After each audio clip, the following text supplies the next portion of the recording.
Indian വ്യോമസേനയ്ക്ക് ലഘു പോർ വിമാനം തേജസ് mark 1A fighter ജെറ്റുകൾ വാങ്ങാൻ കേന്ദ്രം 62,000 കോടി രൂപ മുടക്കി 97 ഫൈറ്റർ ജെറ്റുകൾ വാങ്ങാനാണ് കേന്ദ്രം തീരുമാനിക്കുന്നത്.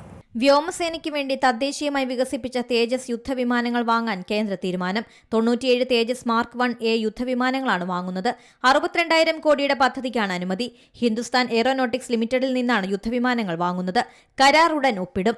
LCA മാർക്ക് 1A ഫൈറ്റർ വിമാനങ്ങൾക്കുള്ള രണ്ടാമത്തെ ഓർഡറാണിത്.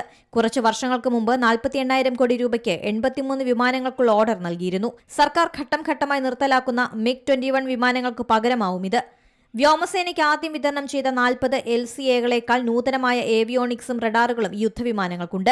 പുതിയ LCA മാർക്ക് 1Aയിലെ തദ്ദേശീയ പങ്കാളിത്തം 65%-ലധികമാണ്. 200-ലധികം LCA മാർക്ക് 2 യുദ്ധവിമാനങ്ങൾ വാങ്ങുന്നതിനുള്ള കരാറുകൾ നേടാനൊരുങ്ങുകയാണ് ഹിന്ദുസ്ഥാൻ എയ്റോനോട്ടിക്സ് ലിമിറ്റഡ്.